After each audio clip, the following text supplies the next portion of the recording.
Ladies and gentlemen, hold me accountable for everything that I say tonight. I cannot afford to waste your time. John 911, what's the location of the emergency? Sandy Hook School. I think there's somebody shooting in here. Sandy Hook School. Okay, what makes you think that? Because somebody's got a gun. I saw a glimpse of somebody. They're running down the hallway. Okay. They're still running. They're still shooting. Sandy Hook School, please. It's John 911, what's the address? It's 10 Dickinson Drive and Sandy Hook, Newtown, Connecticut. Okay, what's going on at 10 Dickinson Drive? It sounds like there are gunshots in the hallway, and I'm a teacher in the school. Okay, where are you in the school right now? I'm in the school, I'm in the classroom. Okay, do you have everyone in the classroom and the door? All of my students, the door is not locked yet. I have to go. Okay, lock the door down. Keep everybody calm, keep everybody down. Get everybody away from the windows, okay? Yes. Okay. Where are you in the school?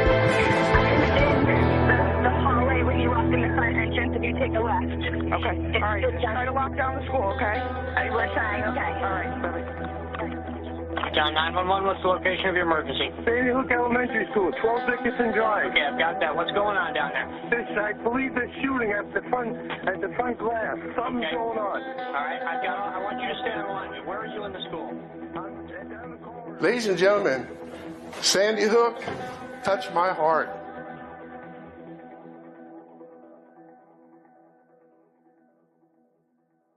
If we don't come together as a country, as a people, we are in serious, serious trouble.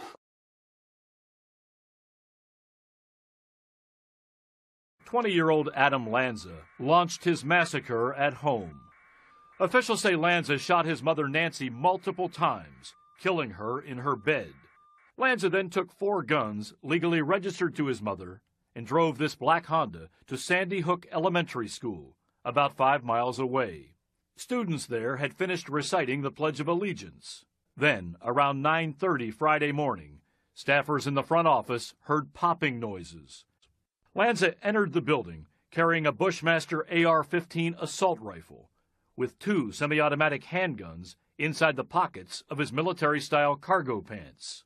Police say he was also carrying hundreds of rounds of ammunition in multiple magazines. The precise sequence of what happened next is unclear. But we do know Lanza headed down a hallway towards the section of the school containing the classrooms of the youngest students. There, he killed 20 first graders, shooting all of them numerous times with the .223 assault rifle. 6 adult women, including the principal, the school psychologist, and teachers were also killed. The shooting lasted about 10 minutes. The slaughter ended as the first police officers arrived on the scene. The officers heard a final volley of shots. Lanza had used one of the handguns to take his own life.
That's Rich said I was a Florida State Trooper. Take a look at me, 80 pounds ago. That's a lot of donuts.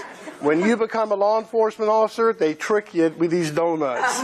They start with one, then you got a dozen, and look what happened to me. I'm going to sue them. I can tell you this, when I came to this country, and when I joined the service in 1966 during Vietnam, I took an oath. Ladies and gentlemen, it means something to me. When I got out of the military and I became a Florida State Trooper, I took an oath. It means something. When I got out of the Highway Patrol and became a U.S. Customs agent, what did I do? I took an oath. When I became a naturalized U.S. citizen, what did I do? I took an oath. And even when I became a teacher and a school administrator, I took an oath. Ladies and gentlemen, I've traveled this country from one end to another. I get hired by school superintendents and school board members to look at their schools and come up with emergency management plans, do school safety assessments, and make sure that these principals have a plan in the event there is an emergency. In 1994, when I became a director of school safety, the first thing I realized in my school district of 65,000 students, we had no plan. How in the world do you run a 65,000 student school district and not know what you're going to do if there's a shooting? So we did have a shooting. We did have stabbings. We did have gang members. And then the superintendent says, Wolfgang, write a plan. We sold 10,000 of these all over the country. This is a color-coded emergency management plan, and we pray to God that no school district ever has to say the words, Code Red. Breaking news, shots fired, Connecticut. Ladies and gentlemen, I couldn't take my eyes off the TV. I'm a national school safety consultant, and they had me hooked.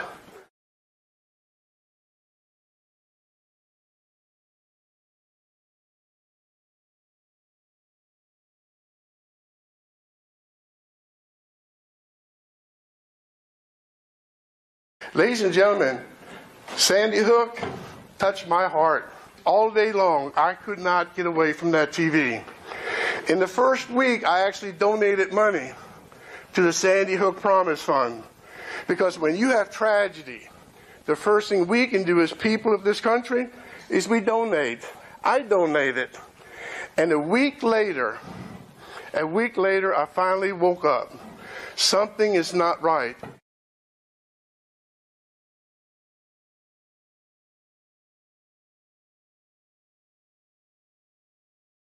(9:35:43), the first 911 call comes in. It's from a lady called Barbara Halstead. Her husband happens to be the fire chief at the Sandy Hook Volunteer Fire Department. I go to the call for service report that the 911 dispatchers are supposed to maintain, right? What am I looking for at 9:35:43? What should that call for service show me? Shots fired. Guess what it says? Unwanted person. Response code, medium. That didn't even have a high priority code. It should have listed what? Shots fired, because that gives you the highest priority. It's an all call, all hand on deck. Everybody's hauling butt. And how did I verify it? I go to the incident reports. Guess what the incident report says? Unwanted person. There is not one mention ever of shots fired at Sandy Hook. John 911, what's the location of the emergency? Sandy Hook School. I think there's somebody shooting in here. Sandy Hook School. Okay, what makes you think that? Because somebody's got a gun. I saw a glimpse of somebody. They're running down the hallway. Okay. They're still running. They're still shooting. We had 911 calls coming in, 4 of them, in a matter of 7 minutes, and every one of them screaming, shots fired, and they send out the call as a trespasser. It's 9:40, police arriving. The first one is Sergeant David Culligren. He says in his report, we responded, I parked my vehicle halfway down Dickinson Drive. Now you got to visualize what Dickinson Drive is. Fire station, okay, it's on Riverside. Fire station, Riverside 12, it's going to the school. It's a long drive. He stops halfway down and he says in his report, "I'm waiting for other units." Newtown Police Department has a police chief named Mike Kehoe. They have a captain named Rios. They have 4 lieutenants and a management staff. You do not hear one word from any of those managers until an hour and a half into the transmission. Question, where are they? Guess who controls the entire event? Sergeant David Colgren. And all of a sudden at 11:42 a.m. on that day, you never hear another word of Sergeant David Colgren. Now guess who shows up?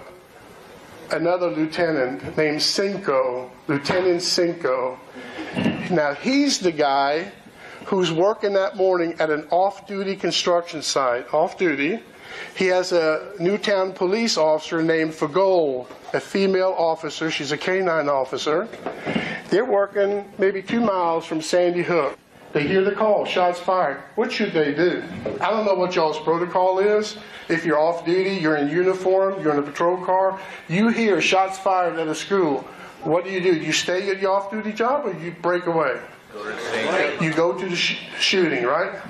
These two never leave. They stay for 4 hours. Now this is a lieutenant. At 9:42, nobody's entered the school yet. Not one policeman's in. 9:42, he's running a car tag check on the black Honda Civic. 872 YEO. Takes about 2 or 3 minutes to come back. Then he reaches in, takes out a long gun, long rifle, puts it in the trunk, locks it. He has yet to go into school. What's the higher priority, neutralizing the shooter or running a car tag? There's a Lieutenant Van Galley, Newtown Police Lieutenant, in the hallway, runs into a first-grade little girl. It could be your little girl. He sees her, he grabs her. He opens the door and pushes her into classroom 8. Tells her, "Get in there, I'll be back when it's safe." Closes the door. Now somebody explain to me what classroom 8 is. That's the room where all the children were shot and killed. And he shoves her back into the room. Can you imagine the emotional distress that the girl is going to encounter seeing all those dead bodies, the body fluids, the blood splatter, brain tissues, and he pushes her in the room and leaves her? That's negligence. We know better. 2 minutes later, 2 Connecticut state troopers go into room 10. They walk in. They see a little boy hiding behind the toilet. Tell the little boy, "Okay, you're going to be safe. Stay right there. Don't move. We'll be back when it's safe." What's room 10? That's the other room the teachers and children were shot and killed. And that's where Adam Lanza is supposedly shot and killed himself. And they leave that little boy behind the toilet? That in itself raises a red flag. No police officers would ever leave a child in that position. They would take him with them. They would get him out of there. But the only way you can ever find out the truth is you ask the right questions. And what you do is you use a mechanism called freedom of information, and it's the best way to get public records. Connecticut FOIA is basically a government agency that says you have a right to know. Any person has a right to know when the government spends taxpayers' money, okay? You have a right to know. And you know what? I'm asking them using school board policies and procedures. These questions are so simple. They're not offensive to any parent. It's not offensive to any of the children. And when you refuse to answer simple questions, to me, serious red flags. Who was the person, the incident commander, who refused to pick up the phone and call the trauma helicopters? Who's the incident commander that morning who did not ever allow the paramedics and the EMTs to enter Sandy Hook Elementary School based on their sworn police affidavits. They were told to stand outside in the triage area where you see the red tarp, the yellow tarp. They were to stand there and not come inside. The next three people that go into school is Colgren, Officer Smith, and Officer Seabrook. Not one of them is a paramedic or an EMT. So who declared all those children dead within the first 8 minutes? As the rescue team is coming into the school, the incident commander should have done what? Trauma helicopters with doctors. Think about it, children shot. Put the trauma surgeon in from Hartford, Connecticut. Put him in the trauma helicopters. Get him in the air. Not one of them was even requested to lift off. I called them. I know how we do business on Long Island. I know what's available to us as far as Right. EMS. What's available in the backwoods of Connecticut? They got a 13-minute flight time. Hartford, Connecticut had two lights. To a trauma center? To a trauma center, 13-minute flight time. And you know, to this day, not one ambulance ever showed up at the front entrance of the school. Are you going to tell me that they carried a child that was seriously shot 3 to 11 times? They carried it all the way up Dickinson Drive, up to the firehouse to put in an ambulance. You see 7, 8, 9 ambulances at the firehouse? What is wrong with that? Then I saw the truck delivering porta potties, 11 porta potties. Hey, here's my question for you, firemen. Whenever have you had the worst mass casualty shooting in elementary school history and all the fire trucks are sitting at the fire station? They're all shiny, they ain't moved. And the worst traffic control ever seen. They blocked ambulances, people from coming, but they did get the porta potties there on time. It took me about a month to figure out who the owner of the porta potty company was. It's called Chatfield Porta Potty out of Southbury, Connecticut. I called them up. I said, I want to know who ordered them. When were they ordered? When were they ordered? Who paid for them? She called the police. The Southbury Police Department, a sergeant called me the next morning, said, do not ever call the porta potty company again or you'll be arrested. For what? Harassment. Now, I want you to call the porta potty company. And here's the thing. They got a porta potty company in Newtown, Connecticut. They got 2 of them. The entire campus is a crime scene. That means no one, no parent or anyone else is allowed to enter the crime scene. And they're actually delivered within 3 hours of the shooting. Here's my question to you. I want to know who the incident commander is who ordered porta potties. But they won't order trauma helicopters? Do you know they never let paramedics and EMTs inside the school the entire day? What if that's your grandchild in there?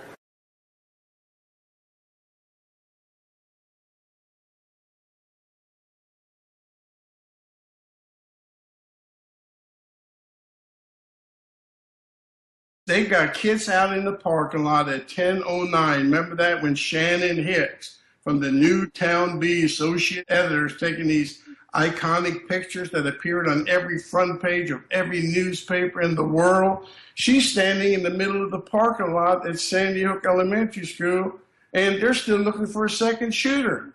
But they don't let one ambulance, they don't let one EMT or paramedic inside that school. How does Shannon Hicks get into a crime scene when they're looking for the active shooter or shooters?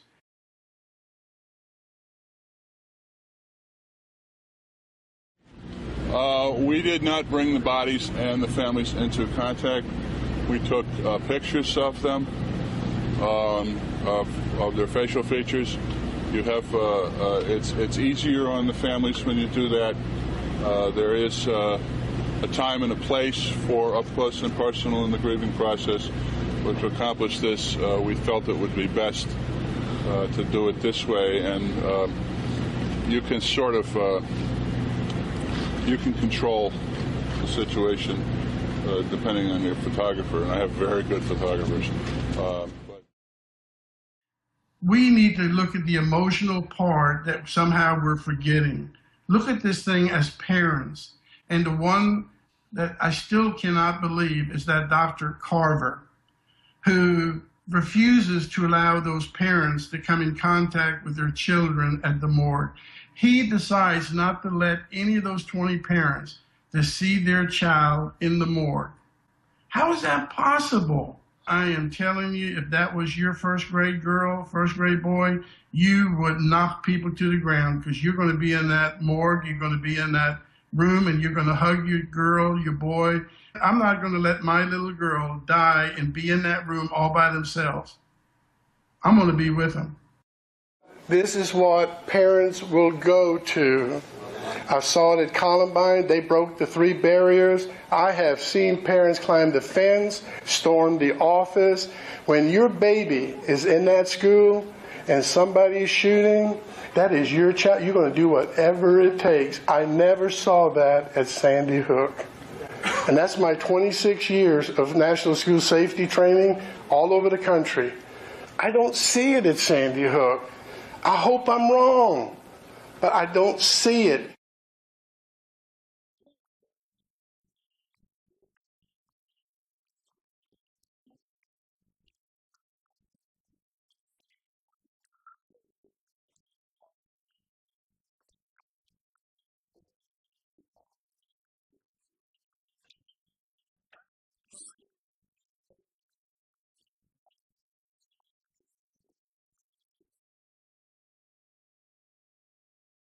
And remember that big old sign they had posted out there, everyone must check in?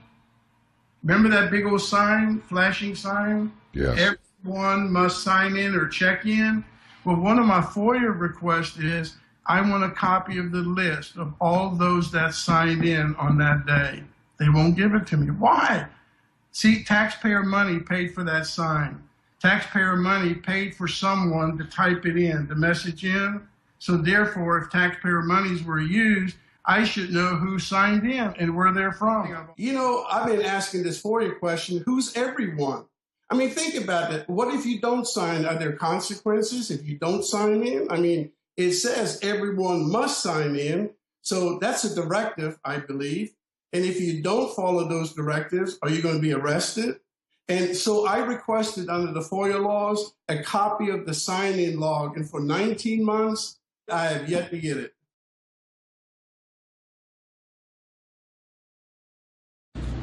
We have established a point of entry. It was, I can tell you, it's believed he was not voluntarily let into the school at all, that he forced his way into the school, but that's as far as we can go on that.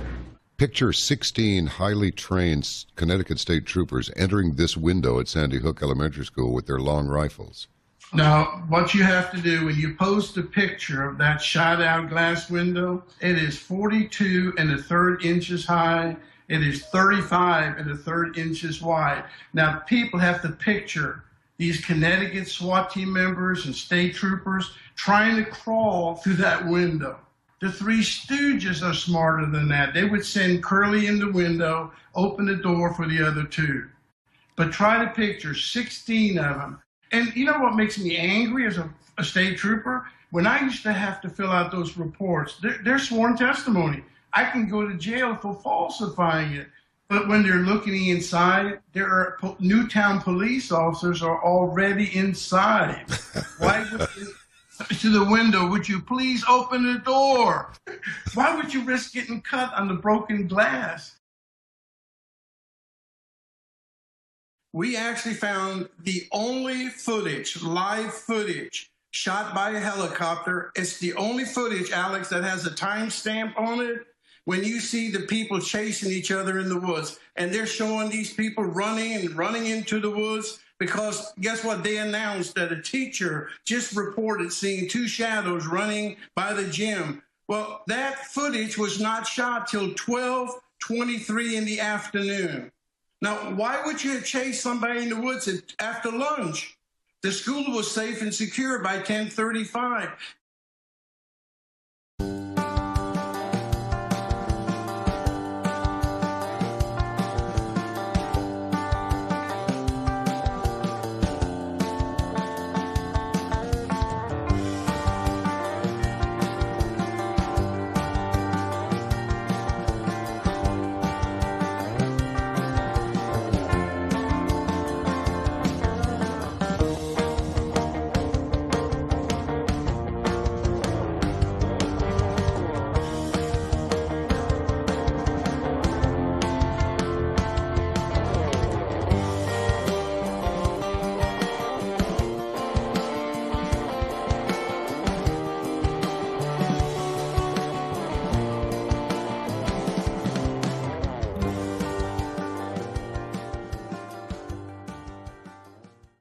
As I explained to you in previous press conferences, we've done everything we need to do to literally peel back the onion layer by layer, okay, and examine every crack and crevice of that facility. And that does not include, or exclude, I should say, the outside of the building. The outside of the building is also a part of the crime scene, every single vehicle in that lot. So it's going to be a long, painstaking process. I requested copies of all work orders from March the 1st through December 13th that were initiated by the principal, the assistant principal, or the head custodian on any type of maintenance work orders. I want you to open your heart, open your eyes. And the only way you'll ever understand this is if you're about to enroll your child in this elementary school, and what you're about to see, would you enroll your child? And take a look at the first picture. This is a school that every national news media, the second day after the incident, talked about what a pristine, what a vanguard school, what a picturesque. It is the school that made people from all over Connecticut move to Sandy Hook just so they could enroll their child in that special school. Look at the bushes, all overgrown, and what do you see running down the side of the building? It's mold. Now think about it. These are kids. It's an entrance. It's a main entrance. The picture should speak for itself. Look at the rotten wood. This is an exit to a playground. How in the world do the wheelchair kids get out of the back of that school, out of these portables, when they don't even have a ramp? They're not even ADA compliant. Broken gates. Now, this picture was taken on December 14th, 2012. And if you look at the writing, it's already been marked that somebody's going to do some heavy-duty digging. See the initials on the asphalt? Call before you dig. There's a construction bin by the storage shed. Everything you look at, it looks like it's been so neglected. Look all at the base of the wall. Look how moldy it is. Air conditioning in December. What happens, most school districts will remove those air conditioners and they patch up the window.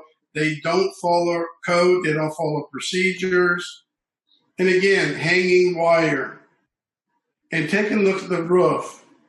I have their 5-year building maintenance plan, and the roof in 2010, 2011, inside that plan, which I have, there was no money budgeted for 2010, 2011, no money budgeted for 2011, 2012, no money budgeted for 2012, 2013. It also said that all the carpet inside that school needed to be replaced. Serious safety violation. The maintenance of this school is totally ignored. If there's one thing that I believe in, is that we have pride. We have pride in how our school looks. This is mold, this is mildew. And then if you look at the grass, that is long-term neglect. And again, take a look at the mold. I mean, this stuff is growing. It does not happen overnight. It's just filthy. I don't believe Sandy Hook is a functioning school. Nobody who loves their children would ever send them to this filthy school. I've spent my lifetime keeping schools clean. And I'm going to tell you what, from the time children arrive, I mean this with all my heart, I want my school to be clean. It's called pride. I don't see any pride here. Look at the corners. What do we call this stuff? Look at the bottom of the doors. It's all water damage. It takes a long time to get mucky door frames and wall tiles. That's a watermark. That is a sign of flooding. And again, Dawn Hawksprung would have never let her school look this way. All it shows is neglect. You got room number 11, but you got a teacher placard that says 10. At least they ought to get the door numbers right. I challenge any teacher, any dean of students, assistant principal, counselors, please, as you're looking at this, tell me that's who we are. Tell me this is pride in our education. Please. It's a very meticulous process. We leave no stone unturned. We take as much time as we need. We use all the resources that we have available to us. We will do that in this case and then some. We'll go backwards as far as we have to go in this investigation, and hopefully we'll stumble on answers and we'll process. We actually have 3 teams now, 3 major crime teams in the community. Our local partners are working with us, and we're going to move that and expedite that along as quickly as possible. This afternoon I spoke with Governor Malloy and FBI Director Mueller. I offered Governor Malloy my condolences on behalf of the nation and made it clear he will have every single resource that he needs to investigate this heinous crime, and I will do everything in my power as president to help. To this day, for 13 months, I have been writing the Commissioner of Emergency Management Services. I've been writing the Chairman of the School Board, Superintendent. I have written everybody. I want to know who was the incident commander on December 14, 2012. Is that a simple question? They refused to tell me who was in charge. I want to know who the incident commander was for medical services on that day. To this day, guess what? No return phone calls and no responses. Why? We as a nation, we as a people, we as a country, we deserve the truth. And I don't understand. 3 years and we can't get the truth. 3 years and we cannot have a congressional investigation. 3 years and we can't have a grand jury investigation. 3 years and the FBI classifies the Sandy Hook school shooting as its top secret investigation. There's something more to the story. Ever since Homeland Security and FEMA got together under one umbrella, you need to look up the word capstone. Research the word capstone. Do you know what capstone is? Capstone exercise is a whole community event. Is that what this is? Yes. Well, Mr. Halbig, Wolfgang, how did the whole community get involved in this? Nobody died. It was an exercise, a whole community exercise. Let me ask you, it's called the capstone event. Capstone is called a Homeland Security FEMA capstone exercise. And that came from the president's swear. It comes from it starts at the president's desk. What did he use? He used Air Force One to fly into Newtown to pick all of those parents up. And do you know none of those parents live in Newtown today? Now ready? Go to Columbine. 14 students died at Columbine, 23 seriously shot and injured. Half the parents who lost a child still live in Columbine. If you read capstone, okay, it must be an entire community event. It has to be faith-based. All the churches have to be involved. The funeral homes have to be involved. Everybody. Do you think that the residents in Newtown want to be remembered for the rest of their lives as the town of the massacre? We want to be remembered as the bridge to a kinder new world. How many people were involved in this conspiracy? I believe the whole community. I believe the Catholic Church. I believe the fire department. And let me tell you why they did it. They've got over $200 million since that exercise. Newtown has got over $200 million from the federal government. They use it any way they want. $29 million donated by people from all across the country. And then every parent, this is one that bothers me, being a principal, okay? I've had children die in our school. Yeah, we've had fundraiser, but we never paid a parent $281,000 because their child died in our school from us. Each parent got $281,000, and they complained because they wanted more. Are you ready? Not one lawsuit by any of the parents have been filed as of today. Why would they not file a lawsuit? On the flip side, every parent was paid $281,000, and those parents actually wrote a letter to the Attorney General, George Jepson of Connecticut, saying they want more money from all the donations. They're complaining they didn't get enough money. Yes.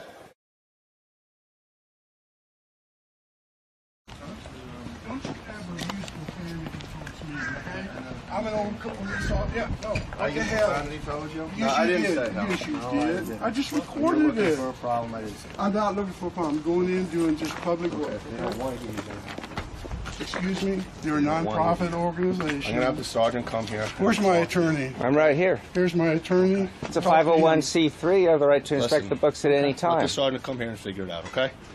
That's the way you can do it. You're not going. They don't want you. No, what's your law for doing that? They don't want you inside right now. So what? They're a non-profit. They get federal funds. We have the right to figure it out, okay? And he's called many times. Okay. I've called. What do you mean you'll figure it out? You're obstructing us from inspecting the books of a 501c3. Right now, we haven't even talked to them. They look at all Anybody can say they feel threatened. That's a bunch. And we have a job that we have to come here and make sure everything stays peaceful. Mr. Halbig is Okay. Right? I mean, that's fair, correct? Okay, I'll just go by myself with my attorney. Let me wait till my sergeant gets here, okay? And then he'll make that determination. Okay? We're polite. We're very respectful. All we want. You weren't really polite and respectful to me right away either, okay? Let's call it. When you get in my face, I didn't get in your face. You came into my face. Are you walking to me or am I walking towards you now? I'm standing there. Okay. Are you walking towards me? I'm looking at you. Okay. I used to be a police officer. Okay, then show me some respect. Okay. How about the same from you? I will. When you start showing me some, then I'll start showing you some. Yeah. I can see it. Right? Yeah. I can see it. Okay. Very polite, very courteous. Yes. Well, that's fine. That's the way I operate. I hope you do. I do. Okay. We'll have no problems. Yeah. Right? Unbelievable. Can you imagine no murders in Newtown in the year 2012? The FBI has to keep accurate records. They keep it for the whole country. Why do they do that? Because that's how the federal government allocates grant monies to states so they can fight violence. Now, here's Sandy Hook. They've already got over $200 million. For what? There's nobody who died in 2012 in Newtown. One thing that's becoming somewhat of a concern, and that is misinformation that's being posted on social media sites. There has been misinformation coming from people posing as the shooter in this case, posing using other IDs, and prosecution will take place when people perpetrating this information are identified. Again, all information relative to this case is coming from these microphones, and any information coming from other sources cannot be confirmed, and in many cases it's been found is inaccurate. So I simply, that's the newest twist today, that we want to make sure that's perfectly clear that social media websites that contain information relative to this case are not being posted by the Connecticut State Police, are not being posted by the Newtown Police, are not being posted by any authorities in this case. So any of that information and people that are putting that information up there in any manner, all right, that can be construed as a violation of state or federal law, will be prosecuted, will be investigated and prosecuted. Earlier today, a tragedy of unspeakable terms played itself out in this community. Lieutenant Governor and I have been spoken to in an attempt that we might be prepared for something like this playing itself out in our state. Hey, how are you? Hey, Governor. Hi, Wolfgang Halbig. Hey, how are you? I'm just asking one question. Who shared with you on the national news and the Lieutenant Governor that somebody told you something like this at Sandy Hook would happen to you here in the state? Nope. Not me. Mother Dan Malloy. Oh, you look good on television. Well, thank you very much. But No, somebody, you said. I didn't. I never said that. Someone told me and the Lieutenant Governor that something like this might happen. Nobody? If I can get it recording, send it here, would you look at it? I'll look at it. Thank you, sir. Lieutenant Governor and I have been spoken to in an attempt that we might be prepared for something like this playing itself out in our state. Call your congressman, senator. They won't respond to you. Tell them that you want a copy of the FBI report. Tell them that you want a congressional investigation. They do not want to talk about Sandy Hook. Why? They're your senators. They're your congressmen. They work for you. They do not want to talk about Sandy Hook. And so here's my question to each one of you tonight. Do you honestly and truly in your heart believe that Sandy Hook actually happened? Yes or no? No. All right. Number 2, do you believe that children and teachers actually died on December 14, 2012, Sandy Hook? Yes or no? No. Now, when I asked the question of people all across the country, I did it on an airplane coming in here today. Do you believe it? They all go, yeah. How did you learn about it? The news told me. They actually believe the national news as a means to seeking the truth. They don't even have the courage or take the time to ask questions. I used to teach American government. In the last year and a half, executive order, are you ready for this? Signed without congressional approval, allows the national news media to use propaganda in all of their news reporting.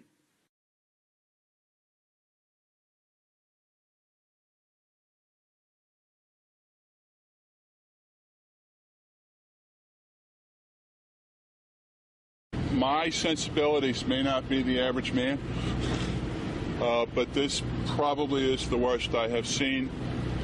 It's a good thing it's not being prosecution, because then I couldn't answer that. But if I say it in court, they yell at me and don't make me answer. So, no, I don't. How young? Sorry, I don't. How young was he? If I attempted to answer it in court, there'd be an objection and they'd win. They're wearing cute kid stuff. I mean, they're first graders. They're wearing cute kid stuff. Did they set up a tent in the parking lot? It wasn't a tent. It was this magnificent thing. It's sectional and it sticks together with Velcro. It's from the Department of Emergency Management. I hope they and I hope the people of Newtown don't have it crash on their head later.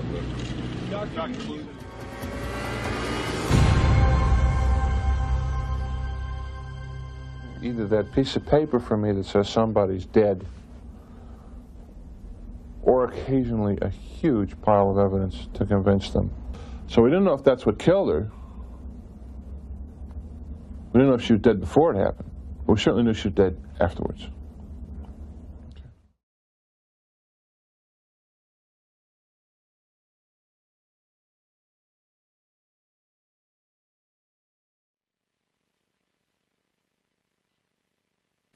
Hi.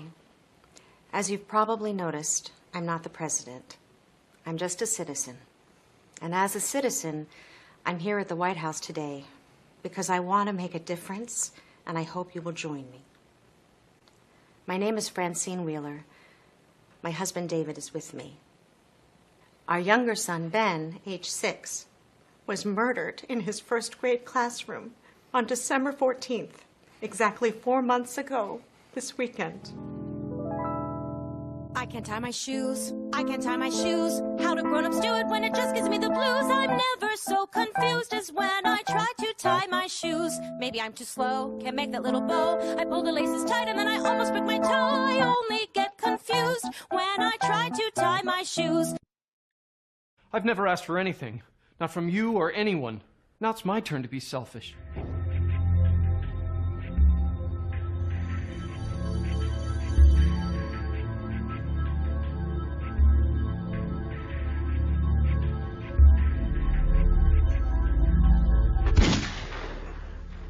It doesn't matter to whom these weapons were registered. It doesn't matter if they were purchased legally.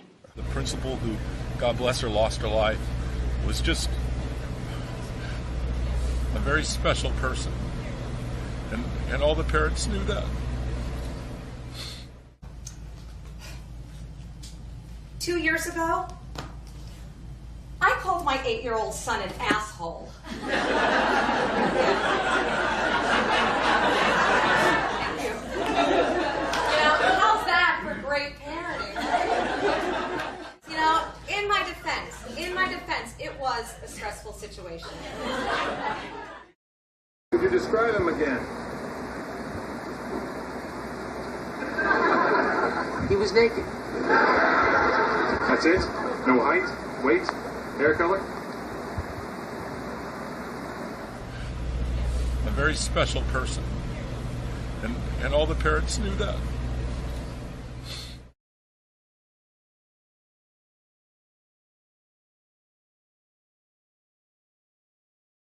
This and then run down here. And... It was awful.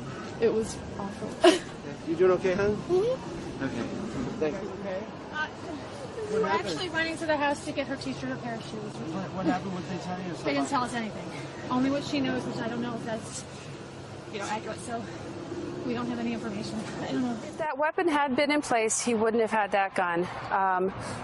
But what happened instead, 22 decades ago, was that the assault weapons ban was left to expire. And they had started at that time, the CDC had started researching on ways to prevent gun violence. And what happened instead was that the NRA and the NSSF got a hold of some of our elected officials, and they were able to get them to stop trying to find out ways to get information to prevent gun violence. While we weren't looking, we weren't paying attention. They changed the laws. They let these things expire. I'm gonna mess up. Well, I think that a lot of things that people hear aren't true. And I know the first couple days I was just getting angry because I was hearing things that I knew didn't happen. Take us back to that moment. When did you first know something had gone wrong? Hearing loud popping noise, so I could see him from the knees down, see the legs. Right in front of you. 20 feet away, facing his feet, his boots were facing my desk. And then he turned and walked away? And then turned, it was seconds, and then turned and walked out. And you were there for the next 4 hours? Nearly, yeah. It was 1:15 before, we were petrified, and we didn't know how many there could have been. And we were listening. You couldn't hear a whole lot, but we did. We heard screaming and the gunshots. And I know. Richard and Krista Rico say that talking about their Jessica brings tiny moments of comfort. She was a ball of fire. She ruled the roost. She our little CEO, we called her. She was the boss. I knew exactly what she was wearing. I knew I was going to see her little ponytail come around the corner, and her jacket and her black glittery Uggs that she had on that morning, and I knew I was going to see her, and I didn't. They finally, around 1:15, asked everybody to sit down, and they said that it was a tragic day in Newtown today, and 20 children were killed.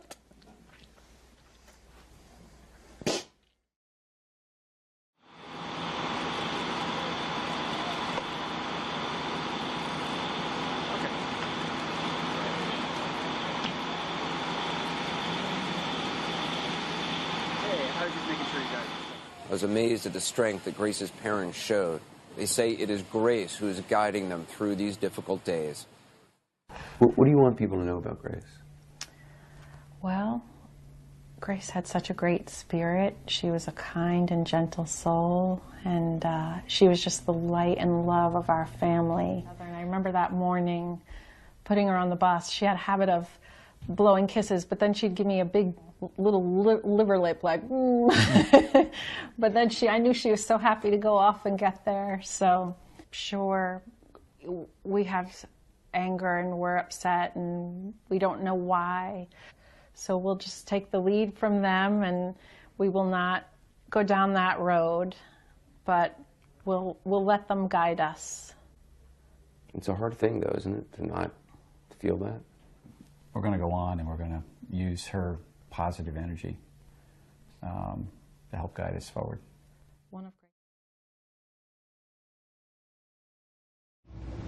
So we'll see if Robbie Parker, I assume he's going to come out to the microphones now and make a statement. Looks like the family is there, and they're getting ready to come to the microphone, so we'll listen in. Okay.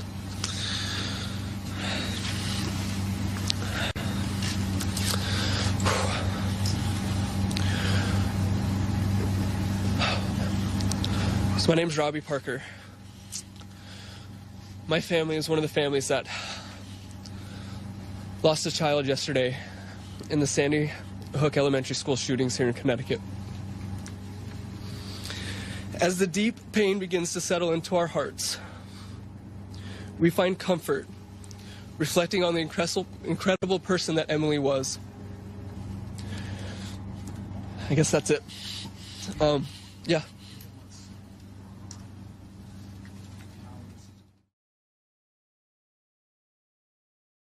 It's about emotions. It's about how people respond to a tragedy. I didn't see that at Sandy Hook, did you? Parents, when I was a state trooper, the job I did not like is having to go to somebody's house at 3 o'clock in the morning, knock on that door, and do what? A death notification. Ladies and gentlemen, when that light comes on, they look at me, we had Stetson hats on, and they know something's wrong. I'm about to give them the worst news that they could ever get, that their son or daughter just died. You want to see emotions? You want to see heartaches? Their life was just destroyed by my news. They hug me, they grab me, they cry, they won't let go of me. I don't even know these people. And by the time an hour passes, I actually have to take them in my car and take them to the morgue to identify the body. Yes, ma'am. Why? The reason that I believe there is such a push from Democrats. They truly believe that this country needs to be without guns. Right. And there is a reason behind that. It really scares me. When the United States government, Homeland Security, buys over 3 million rounds of hollow point bullets, who the hell are they for? Billion.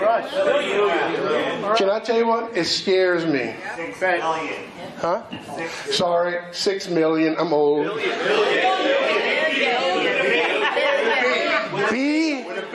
When I was a state trooper, we were never allowed to carry hollow points. We actually would get fired if they called us with them. Yes, sir. As soon as you hear Sandy Hook, the first thing that the Connecticut legislature did, they passed the new gun laws. Within a month, 350,000 residents of Connecticut became automatic felons because they didn't register their guns. These are people who owned their guns, they bought them, they owned them, and now they're supposed to turn them in.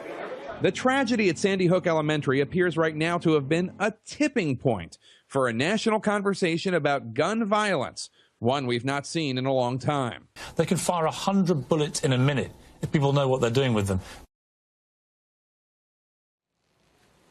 We have to convince the Senate to come together and pass common sense gun responsibility reforms that will make our communities safer and prevent more tragedies like the one we never thought would happen to us. My name is Bill Begg. What's my inspiration for coming tonight? I'm the parent of 3 Newtown students. I'm a grammar school track coach. I'm the president of the medical staff here at Danbury Hospital. I'm with the newly formed group of United Physicians in Newtown that formed in response to the December 14th shootings. I'm the EMS medical director for Newtown and this region, and I'm an ER doctor that was on shift December 14th. What's my goal in the next 2.5 minutes? My goal is to somehow convince you legislators that gun control measures that you hopefully will enact will make a difference. At every level. One thing that I think is clear with young people and with adults as well is that we just have to be repetitive about this. It's not enough to simply have a catchy ad on a Monday and then only do it every Monday. We need to do this every day of the week and just really brainwash people into thinking about guns in a vastly different way. It's now been 5 days since the heartbreaking tragedy in Newtown, Connecticut. Over these past 5 days, a discussion has reemerged as to what we might do not only to deter mass shootings in the future, but to reduce the epidemic of gun violence that plagues this country every single day. That conversation has to continue, but this time the words need to lead to action. And I challenge you, too, everyone that's watching this today, you can take those questions that I'm asking and ask them of your school board, and they'll answer you. I go up to Newtown, they are stonewalling me. When I'm in front of the school board, they've got the state attorney, Stephen Sadensky, who wrote the report, sitting in the room. Now, what is a state attorney doing listening to me speak? This is my official license from the state of Florida. I am a licensed insurance adjuster, and I'm licensed in all lines: property insurance, casualty insurance, auto insurance. So I am an adjuster, insurance adjuster. I just never told them that I'm an insurance adjuster. So when we're looking at the documents, I'm looking at them if I were an insurance adjuster, see if they complied with all the laws. So if you really want to find out what really happened on that day, on December 14th, you do look at the insurance because you have property damage. Everybody's, well, number one, most school districts, when you have damage, the first thing you do is you file insurance claims, if they're true and accurate, okay?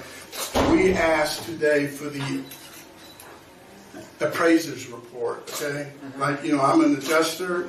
I wanted to see the adjuster's report on what he found, what his recommendations were, what the settlements were. We have nothing, absolutely nothing. I've been filing FOIA requests since February 27th, 2013. I think every parent, grandparent, everybody in America has a right to know the truth. Every administrator, every teacher who works in our schools, they have a right to know what kind of environment they work in. But guess what? We should have been here today. But guess what? Monty Frank from Coleman Wolf is off bicycling. But bicycling is more important than finding the truth. Now, what is wrong in Connecticut? That America is tired of the gun violence. That Congress must act. And each day that Congress does not act, it remains complicit in the gun violence that occurs every day and takes lives. We urge you to pass a ban on high-capacity magazines, like the 30-round magazine that killed 20 students and 6 educators at the Sandy Hook School. There's a stack of documents attached, right? Which are not relevant to what I was asking for. You send me documents. Is there a stack of documents request? Well, absolutely. You send me documents. Stop you there. It's minutes of December 17th, 2012. You see that? I didn't ask for the minutes. I did not ask for the minutes of December the 17th. I cut it. Correct. And that's what you asked for, isn't it? Nope. I asked for consent agenda attachments that explain what's on the agenda. Stay with me, Mr. Halbig. I got you. The first bullet point says item 1, consent agenda. You see that, sir? Yes or no? Here as the town. Did I read that correctly? Yeah, but that's what you're doing to control the documents. I'm going to the custodial record. Did I read that correctly? I read it, but I'm asking the school board. Please answer my question. Did I read that correctly? Yeah, absolutely. That does not have responsive documents. Right? That can't be true. But that's how the town responded. Well, that's great, but I'm not. Please answer my question. Is that how the town responded? That's how you responded. And you're here today because you just don't believe it. Is that right? I'm not getting it from the right end. I don't believe it. And the town responded that it does not have that document. Right? Isn't that what it says? But you have nothing. You don't have any documents. I mean, isn't that what it says? Answer my question. Isn't that what it says? That the town does not have responsive documents. Absolutely, but you have documents from nobody. And you just don't believe that, right? I don't believe you. I don't trust you. And I'll also note as a further objection that request 1A is not a request for a document. Hearsay. It assumes facts that are not in evidence. Hearsay. I'm going to have an objection to this, so hearsay. Figures. For some reason, you're under the assumption that we did not supply documents, and we complied entirely with the document plans. Everyone must check in, but the town didn't put it there. Who do you think put it there? I believe Homeland Security put it there. Okay. Oh, that's good. Thank you. Thank you. Okay. No, hang on a second. I think the response from Mr. Halbig is completely inappropriate. There's no evidence whatsoever that the first selectman was here voluntarily. I just said thank you. It is what it is. The testimony is what it is. I just said thank you. It's completely uncalled for, and I've asked that it stop immediately. Let's try and keep doing things just. No more thank yous, okay? All right. I've never, ever, after we issued subpoenas for people to be our witnesses to show up and verify that those documents exist, the attorney for the school board, the city of Newtown, and the Newtown Police Department, they told our witnesses not to show up. Now, when have you ever heard of that? He's an officer of the court. How does he tell my witnesses not to show up for this hearing? And you know what? They didn't show up. So, Mr. Halbig, you're here today because you do not believe that the town has porta potty records or responses in connection with the sign-in sheet. Is that right? No, I believe the school board. I believe the school. I want this on the record. I believe the school board has the records. They have school board policies. They're required to show the expenditure, taxpayer dollars. Do you have any reason to believe that I was not responding on behalf of the Board of Education, the town of Newtown, and the Newtown Police Department? I do not believe. Turning your attention to the next appeal, which is C-23? Yes, sir. It's been a long road, and it's been a long time coming. It's been since April 25th of 2014 that these requests were first made. Every step of the way we've been met with delay, and I said it before, obfuscation. I think it's up to the Commission to safeguard the rights of citizens like Mr. Halbig, who come forward and ask for this information. This is precisely the moment when this Commission ought to safeguard the rights of a citizen such as Mr. Halbig. I just respectfully request that the town produced all of the witnesses that were subpoenas, with two exceptions. Kevin Angelotti, for good reason. With respect to Kathy Gumbs, she was never called, so there's nothing in the record on that second day to indicate whether she was here or not. She was the principal at the Sandy Hook School now. She was not the principal on 12/14/2012. again, I appreciate that it's viewed as a minor violation. I think the claim for civil penalties is outrageous, and I just respectfully request that the court be affirmed with one clarification. Commissioners, I'm going to be out of order. That's full. I know, but he's lying. You don't have a right. You're right. He actually is the I'm the complainant. That man is lying. You don't have a right to speak. You can come forward. Never have met a liar like this man here. I tell you what, we're talking about children's safety. And I guess Cohen and Wolf appointed Monty Frank as the representative. But what's finding amazing is I don't see Monty Frank ever at school board meetings. Now, I've never seen in Florida, when we have school board meetings, there's always an attorney sitting at the head of the table. How do you conduct school board hearings, which are state statutes, the state laws, and you don't ever see Monty Frank at any school board meetings? I've got an email last night at 10:57 p.m. from my attorney stating that they wanted to cancel this hearing today. Can you imagine? I've got a $600 plane ticket. They emailed me at 10:57 last night saying they're going to cancel the hearing. And I tell you what, I got on that phone and I raised all kind of hell. And you know what?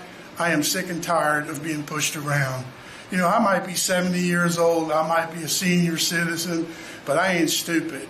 And I know the games that they're playing here today. Answer the goddamn questions and I'll go away.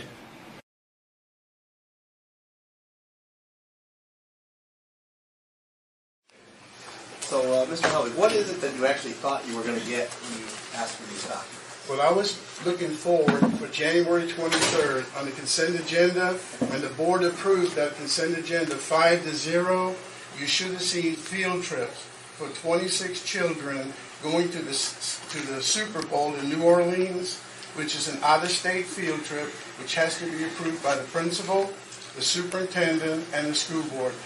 Nowhere on any of those documents have I reviewed can you find that field trip signed and approved. That's what I'm looking for. And it should be on the consent agenda. And the reason I say that, sir, is because if you look at the document that he just provided to me, you can actually see a field trip being approved on the consent agenda. Field trips are approved on consent agendas.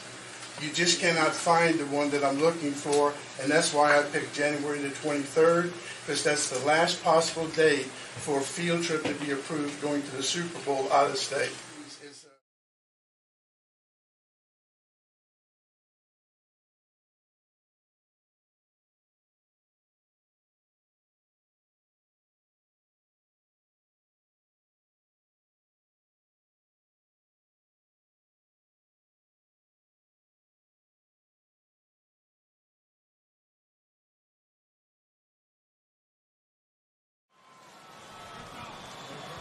Ladies and gentlemen, in celebration of our beautiful country, performing together the Sandy Hook Elementary School Chorus from Newtown, Connecticut, and Grammy and Oscar Award winner Jennifer Hudson.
Here's a question I have for everybody who's listening. Where are the 26 kids from the Super Bowl? Where did they go? What are their names? Why were they given a gag order by the NFL and CBS Sports never to talk about what they saw at the Super Bowl? Who gives little children a gag order? Board member, superintendent, a little over a year ago, I sat in this chair, and I asked you for help about asking questions about an incident that happened in your community. Tonight, I pass out one page, and it has to do with your board agenda tonight. It talks about celebration of excellence. I cannot tell you how proud I am tonight. I got goosebumps. When I see a boardroom as a former principal, when I see this boardroom packed, standing ovation, when you got children in this room and you recognize them for all the good things they've done, I mean, I'm telling you, I got goosebumps. That's what you're about. That's what you're about. You got kids here, parents. That's what we want. Standing ovation, standing ovation. But I'm upset, and it bothers me to this day. Board members, you allowed, under your watch, 26 children from the Sandy Hook Elementary School choir to go on a field trip all the way from Sandy Hook to New Orleans to sing in the Super Bowl. Can you imagine those 26 children, the pride that they brought back in the healing process of Sandy Hook and Newtown? Those 26 children sang before over 100 million people around the world. These kids brought love back in your community. But I look at your school board agenda, February the 2nd, 2013. They sang at the Super Bowl win, February the 3rd, 2013. You know, not one of you board members said one thing about their performance.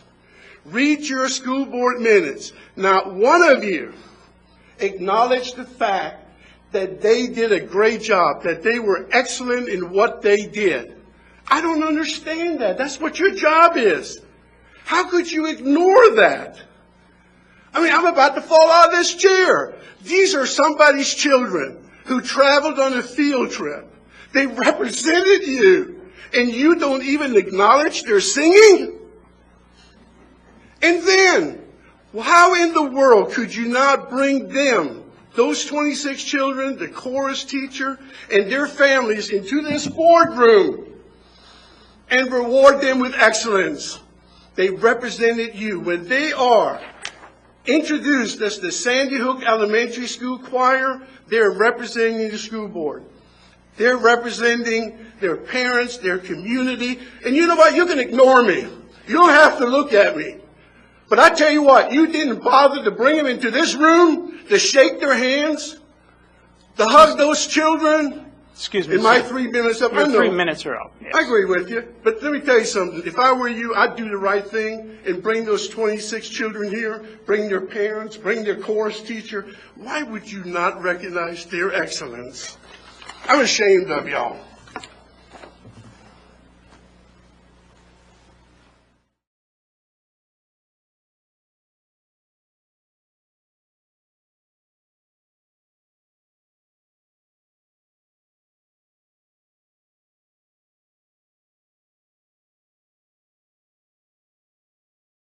I mean, you and I would never be talking if they didn't send those 2 homicide investigators. And I'm going to tell you what, they threatened me. They said if I don't stop asking questions about Sandy Hook, the Connecticut State Police were coming to my home and they're going to arrest me. Then I had 2 deputy sheriffs come to my house telling me that the Newtown police chief wants to know when I'm coming to Newtown. And then they asked if I owned any handguns. And I said, it's none of y'all's business. Now, my wife, my grown sons have been threatened. They've contacted their school superintendents, board members. They've contacted community leaders and trying to get my sons and my wife fired from their job. I got a demand letter. It's called extortion or blackmail. If I didn't get rid of my website by end of August, if I did not get off of Facebook, if I did not get off of Twitter, they have directed me, this group of people have directed me to take it down. And if I did not do that by the end of August, that my family was going to suffer dire consequences. I'm off of Facebook. I'm off of Twitter. I have no website. You know why? They're scared to death that the truth is going to come out.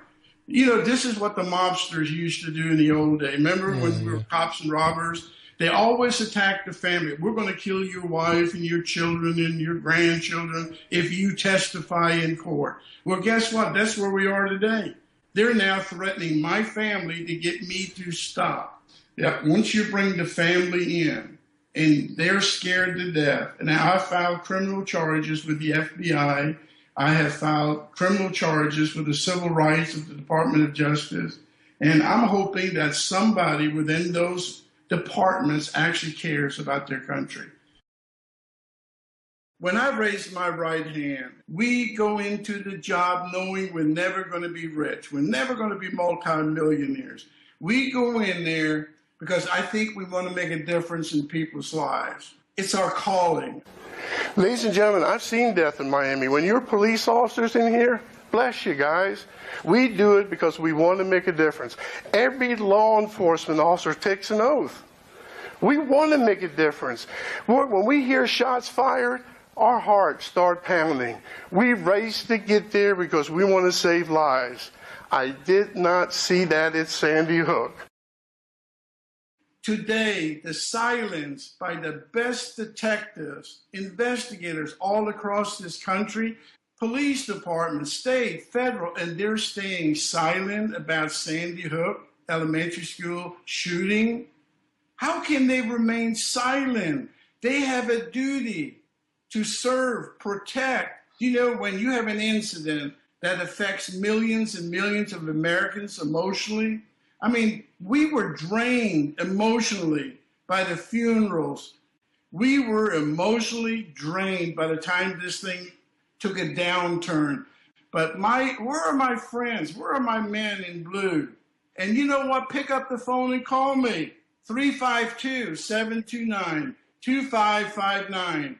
You are a bunch of cowards and you turned against your country.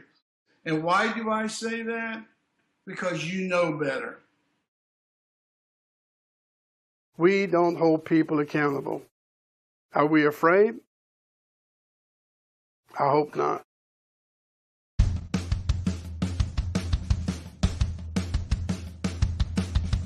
I've got to reach out. I've got to find people who still love the truth.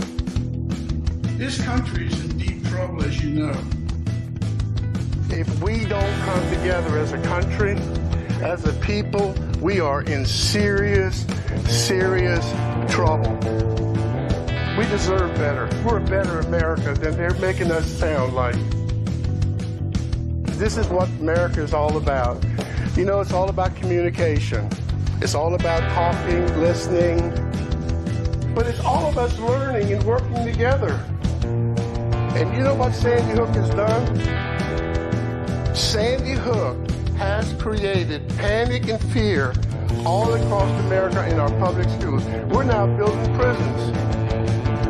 We're locking doors, we're putting fences up, we got cameras everywhere. What they have done is cruel. It is cruel to use children and teachers as props. And I expect you to hold me accountable tonight. Don't you walk out of that door without asking the toughest questions. Now is the time for us to come together. Now is the time for all of us to be on the same page. There cannot ever be another Sandy Hook somewhere else. What this government has done, and I pray to God that I'm wrong. And if I'm wrong, I'm going to march right into a mental hospital. I'm going to enroll myself.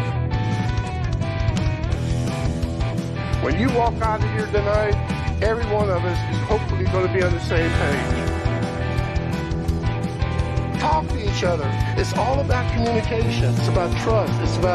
It's not about a power struggle. And we need to spread the word, because Sandy Hook is the domino that make this government fall.